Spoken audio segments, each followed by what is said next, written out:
Bismillahirrahmanirrahim. Assalamualaikum warahmatullahi wabarakatuh.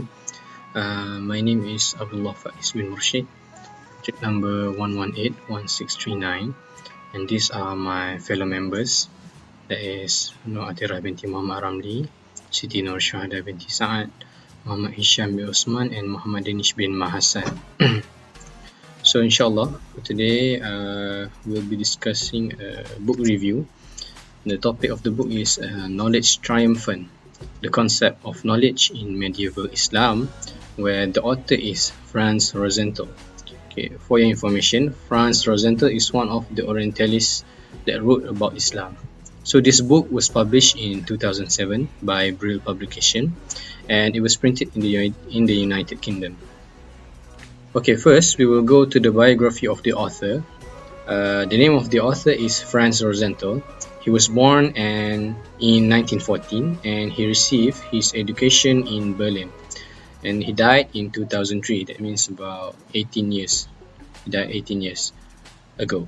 So he studied classics and Oriental languages at the university in his hometown, and he received his doctorate in 1935 with a dissertation on Palmyrene inscription.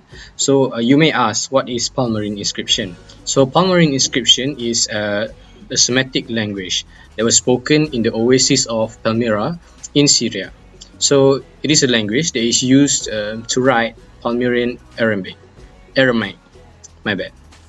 So next, followed by his classic history of Aramaic studies, which he received the Liesbeski Medal. So Aramaic studies is also another language. It is frequently used by Christians and Jews, and it is also used by Assyrians of Iraq and northeastern Syria, southeastern of Turkey, and northwest of Iran. So what is the Liesbeski Medal? The Liesbeski Medal is a medal that was given at the International Congress of Orientalists. So they were given as an honor to those Orientalists as a symbol to the continuation of Liesbeski's work. So basically, Liesbeski is also one of the Orientalists that wrote about Islam. So Franz Rosenthal, he left Germany in 1938 and came to the United States in 1940. In the United States, he teaches at the Hebrew Union College in Cincinnati and also at the University of Pennsylvania. He moved to Yale University, where he taught as a Sterling Professor of Arabic and Semitic Studies. So he's a German, but he teaches Arabic and Semitic languages from 1956 until he retired in 1985.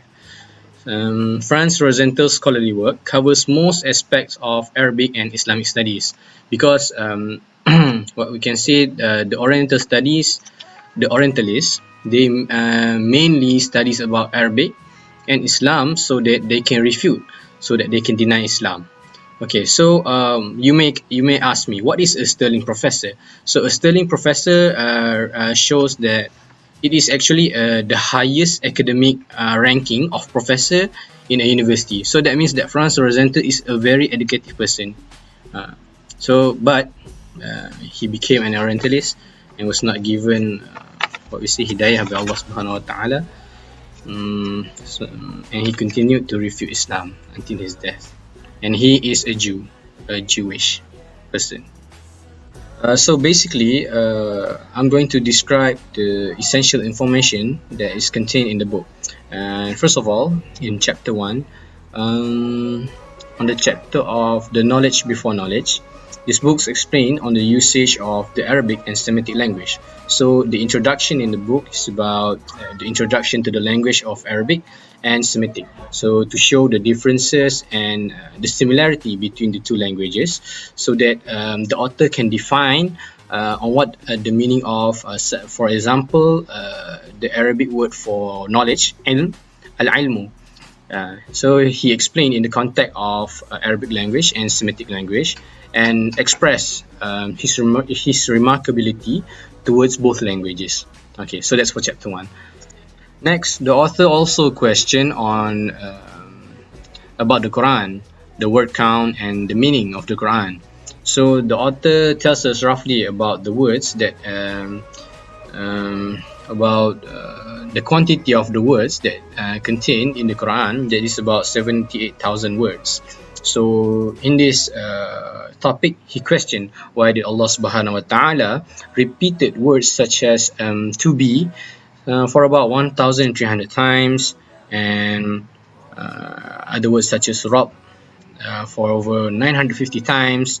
But the author was astonished or fascinated, we can say, that every single word, even though it's the same word, say let's say eat, for example, eat in English, but the word contains different meaning. Each time it was mentioned in the Quran, but the meaning of the word is not the same. Like that. To conclude, the author did not agree with Islam, but he does agree that a religion in the center with knowledge can help thrive one's civilization to go forward, and it includes Islam itself.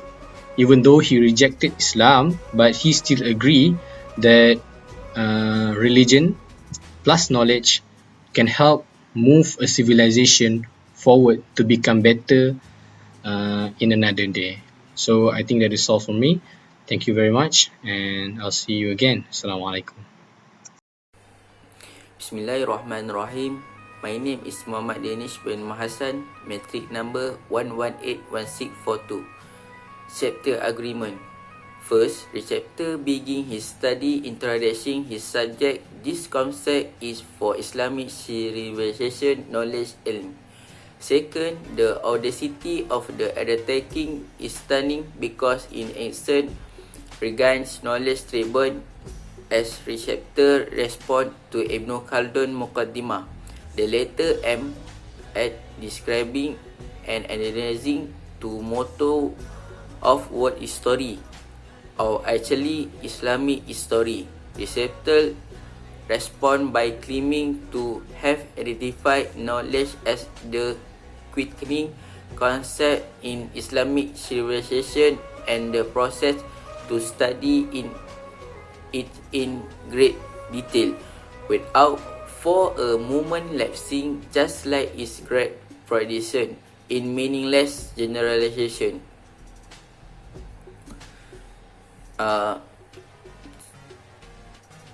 Next, it is the default introduction of others how to structure the book by taking each relevant subject in subsection. Jahiliyah study with comparative thematic, Quran study, Kalam and other religion science, Sufi, philosophy and Greco-Arabic study, culminating in his history subject, social history. Last, each one of the sub-chapter could have been a itself subject for a monograph, such as monograph that if the be incomplete because it will reflect by a segment of the organic in the medical Islamic civilization which reference to by unify them and of knowledge. Bismillahirrahmanirrahim. Assalamualaikum warahmatullahi wabarakatuh. My name is Muhammad HISHAM bin Osman, number metric 1181637. I will continue with the slides with the topic importance ideas of each chapter. So in this book, they have 8 chapters in total. So in chapter 1, the first chapter is about the knowledge before knowledge. Synthetic material is used to describe the pre-Islamic situation in Arabia. So in the second chapter is about the revelation of knowledge, the effects and progress that can be achieved by integrating new ideas into the basic structure of the prophets' thinking or by enriching them materially. In chapter 3 is about the plural of knowledge. It is tells about the history of the word ulum, which is plural to the word ilm, where there is no plural for knowledge in English. In chapter 4 is about definitions of knowledge in accordance with the concept of ancient Arabic atomistic knowledge, lineal, such as the precious pures in Islam, as well as the perusal of large number of definitions of knowledge. In chapter 5, it's about knowledge is Islam, theology and religious science. Monographs on traditions on knowledge were soon written, and that the collection of hadiths which laid the foundations for the religion legal complex of later Islam, exhibiting evidence that shows that al-ilm is closely related to the tradition of the Prophet. In chapter 6 is about knowledge is like Sufism. Like is a favorite concept of spiritual terminology, in which it proves knowledge is a light that can illuminate one's darkness. Chapter 7 is about knowledge is thought, philosophy. The translation of the introductory sections from the Al-Afkar by Al-Amidi, a very significant author. The study of whose non-legal thought has been unduly neglected in Western Islamic studies. In the last chapter is about knowledge is society, education. The uncommonly pretty last chapter on knowledge and society, with its sections on the personal feelings of scholars and own knowledge in its relation to money and power, constitutes part and parcel of Rosenthal's larger projection on man versus society in Islam. So that which is the important, the key of interact of each chapters in this book. So we will continue with the reasons this book organized. The idea of studying the conceptual basis of civilization is certainly original, but it is also risky because of the sheer size of the topic, the always recurrent temptation of defining it once and for all, and the difficulty of transposing the result from the reading of text into a conceptual framework that is foreign to them. Despite these dangers, of which the author is well aware, Rosenthal highlights the importance of knowledge as a concept in every field of Muslim civilization, from the Quran to religious studies, from Sufism to philosophy, not to mention adab, encyclopedias, and pedagogical literature. So here we can see that it is not easy to produce a book related to civilization, because there are many other resources that need to be studied and authored. That's all for me. Thank you. Bismillahirrahmanirrahim. My name is SITI SYUHADA BINTI SAAD, number matric 118C57. Inshallah, I want to present part resources for the book grade, author, methodology, and illustration mentioned. Resources for the book grade. The present work has been in the making for many years. A first report was presented to the 2050 International Congress of Orientalists in Moscow in the August 1960 in the form of a brief paper. In substance, was published in the Proceeding of the Congress 262F, Moscow 1960 until 63, Index Moscow 1964. A preliminary treatment of the definition of knowledge, Chapter 4, was contributed to a symposium the University of the Texas in Austin, Texas, in the spring of 1965 on the conflict traditionalists and modernists in the Muslim Middle East.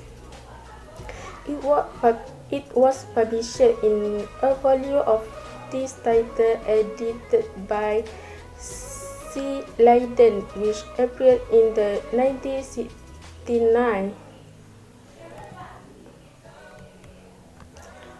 Next, author methodology.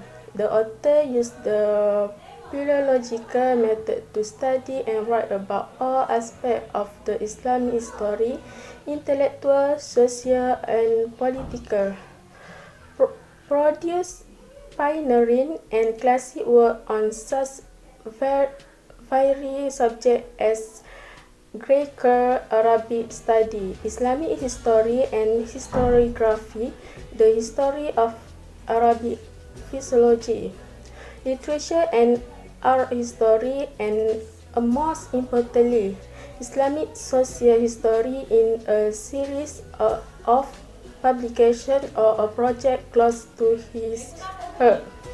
In all this approach was neither dogmatic nor moralizing, but, as he himself put it, to let the sources speak for themselves and avoid subjective interpretation. Last illustration mentioned in Kitab al-Ilm by Imam Bukhari, its position indicated that in the author's view, the subject of knowledge is a basic as or more so than the beginning of Muhammad's mission and true faith. Kitab al-Ilmi by Abu Haytham, which is preserved and is of great importance for the history of treatment of knowledge by hadith scholars. In Kitab al-Ilm by the great Shafi'i, to Shafi'i, knowledge means the establishment of legal principle. Mu'atta by Imam Malik contains a chapter that shows by knowledge will occur within the content of other moral prescription. Okay, that's all. My name is ATIRAH binti MUHAMAD RAMLEE, metric number 1YX1658. The praise of this book is, this is an interesting book and an accurate guide for the readers to explore the concept of knowledge in medieval Islam. The second point is, the author highlights the role of the central text in creating a culture of learning and high regard for knowledge. The last point is, this book addresses the concept after the advent of Islam, beginning with the Quran and Hadith. Also, contrasting it with the antithesis of knowledge, namely ignorance, jahila, and comparing it with wisdom. The critique for this book is, this book has a complex structure, and this book is using the high academic English level, which is quite hard to understand by common people without guide. I highly recommend this book to all of you. This book discusses a lot about knowledge in medieval Islam. This book must be seen as a significant contribution to a deeper understanding of some important aspect about knowledge. Each of the sections explains clearly.